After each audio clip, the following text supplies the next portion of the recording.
They say old soldiers never die, but in the case of 1992's Universal Soldier, old soldiers could just be soldiers who once died. Emmerich was thinking big, big vision. I was in a positive challenge at that time in my career. Does that refresh your memory? Having killed each other Rocky II style during the Vietnam War, two soldiers are brought back to life decades later by a secret illegal government project that resurrects the dead, injects them with superpower serum, and keeps them around as brainwashed mercenaries.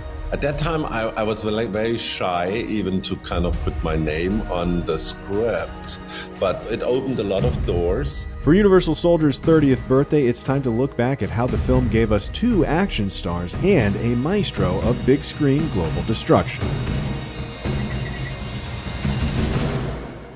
Billed as a showdown between the muscles from Brussels, Jean-Claude Van Damme, and the He-Man from Sweden, nope, that doesn't work, Dolph Lundgren, Universal Soldier was also the first big American studio film for Roland Emmerich, whose direct follow-up films would be Stargate and Independence Day. It put me on the top. I mean, we did $112 million box office. At that time, it was huge. And then that's when my career took off, Then I made many movies back to back, because when I came in LA, it was not that easy for me. I didn't speak English, I didn't have a green card. It was hard, man. But I wanted to make movie, right? So it was cool. With the title of Supreme 80s action hero fiercely traded back and forth by Sylvester Stallone and Arnold Schwarzenegger, martial artist Van Damme first made waves as a leading man with 1988's Bloodsport, which he followed up with Kickboxer, Cyborg, Lionheart, and Double Impact. Universal Soldier would be his biggest hit yet, though, featuring the best production value, stunts, and story up to that point. The movie came from a producer, wonderful one. His name was Mario Cassar. He was the first independent producer who thought like a studio, who made those big movies. I came from the Canon movies. I was actually hired to do a Stallone movie first. It was very chaotic and I decided to kind of drop out after 9 months. They tried to rescue the film, but they couldn't. And then I went to do a little producing project. I went into the desert, and then all of a sudden the call came, and Mario wanted to see me, and he offered me the Universal Soldier film, which by the way had a terrible script. That the script needed work was not lost on the film's eventual co-star either. Dolph Lundgren, even with his advanced degrees in chemical engineering, was, at the time, the more established of the pair, but even with the prospect of teaming up with another up-and-coming action star, he knew the idea wasn't there yet.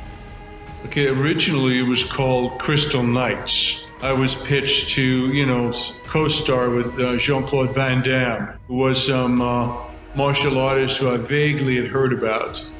So they hired another screenwriter, and then they brought on this a German director who had done a movie called Moon 44. Emmerich and his writing partner, Dean Devlin, who would also write and produce Emmerich's Stargate, Independence Day, and The Patriot, basically reshaped the script from scratch. And I say it's very, very simple. We have at the beginning them killing each other.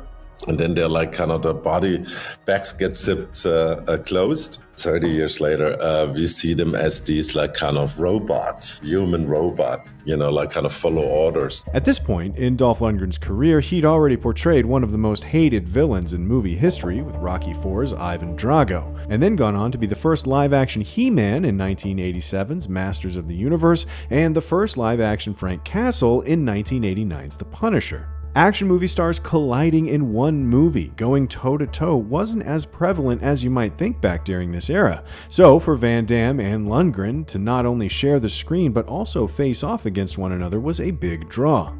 It wouldn't be until after this that we'd get Stallone versus Snipes in Demolition Man, Cage versus Travolta in Face Off, Freddy versus Jason, Alien versus Predator, you get the drift. For Lundgren, it was a chance to break out of his serious, stoic roles and have a crack at playing someone tonally different. I really embraced that character.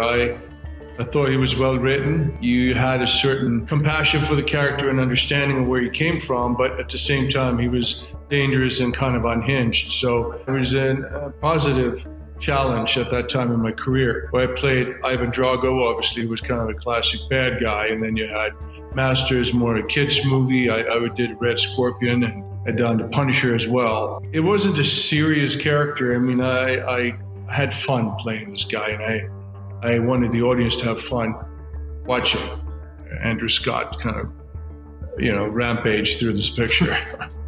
A rampage that included a necklace made of ears. I think it was in the script originally. I think it was based on truth. I mean, soldiers in Vietnam, I guess, it was at least rumored had used necklaces and things like that, and taken pieces of the enemy bodies, in a gruesome fashion. And obviously my character is kind of damaged from serious PTSD from multiple tours in Nam, I'm sure. So it kind of made the character a little more memorable. You just can't walk away, do you hear me? Do you hear me?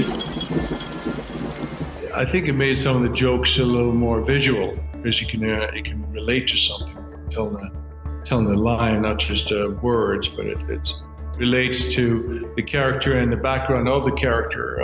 Obviously, the ear necklace was used later in the picture, but if the audience probably remembered where it came from, the opening in Vietnam, where we were both normal people. The full introduction of the Universal Soldiers, or Unisols as they're referred to, took the cast and crew to the Hoover Dam for a very precarious stunt.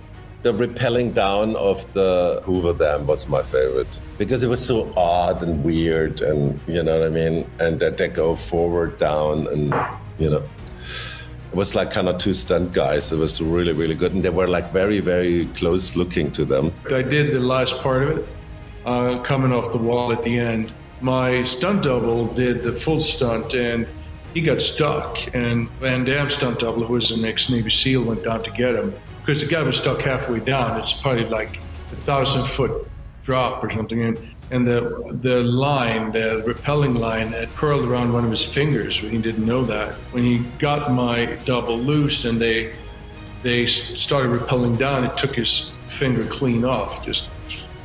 Those back in the day, we had to actually send people down the dam. Now, of course, you'd be on a sound station and a green screen, but in those days you couldn't do that. It had to be in camera. The stunt team, however, was not discouraged. The prospect of losing fingers aside, and even some of the actors got a chance to get in on the action. Jean-Claude and I had stunt doubles, but the other guys had a choice if they could go and do the stunt themselves, and they got the stunt adjustment, which I think was $5,000 or something. So a lot of the actors decided to do it. And, there were a couple of choppers involved to shoot it. And Vic Armstrong, who's an old school stunt coordinator, said, you guys, when I tell you to go, you got to go. Obviously, when you get up there and you look down and it's 1,000 feet down into the water, I think one or two of these guys didn't feel like going, but I think Vic's boot and the backside convinced them and actually got them flying. You can actually see some of them. You can tell like they're not really ready to go out that chopper, but he sent them out anyway, his way.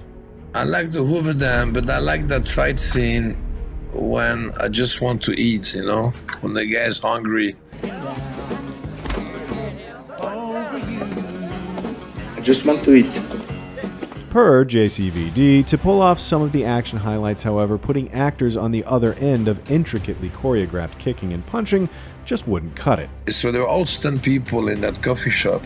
So a guy like me, I was very precise with my legs. It was so fast and so cool. You don't have to rehearse much. Those guys, they know how to take a punch and they know how to react. Because basically, when you do an action scene, the stunt guy he's the one who's doing the action, If you punch him, he will react to the action. And so he's the guy who's making you strong, in a sense, And then you can hit them a little, You can just have a light contact. So even if we shoot on a profile way, and if the contact is, it just, you go with the punch. It looks so real. So you had the sound, it looked very cool. It was nice. But interest in the film coalescing into something badass was not limited to its stars, director, or nine-fingered stuntmen. The film even earned a set visit from the big kahuna himself, Arnold Schwarzenegger. I did a movie called Double Impact, and that's when Arnold is a competitor in his blood, and he said, "Who's that new guy in town, right?" So he came for that, and also he came for his friend. It was cool. Yep, Arnold was a fan of Double Impact. But on top of becoming required viewing for action movie enthusiasts, Universal Soldier was the first in a series of films that helped establish the Roland Emmerich formula, a particular brand of relatable but bonkers science fiction. Well, I've always kind of had an idea for science fiction movies, but most of the time they took place in real time, in present day. So this was kind of the idea of Stargate. It was the idea of Independence Day or Godzilla, and I always liked to put them in present day. Universal Soldier would go on to become a franchise, with 3 more movies unspooling over the next 3 decades, all starring Van Damme and 2 of them also featuring Lundgren. But the original still stands tall as an early 90s action classic, delivering everything a blockbuster should: thrills, spills, and chills, with a few jokes mixed in for good measure. That's like a sign of a Roland Emmerich movie. I mean, if you cannot laugh about things, don't do movies. I have the feeling. I'm always kind of believe that if you cannot laugh with your characters, you don't like them really. Where are your clothes? I have to cool down.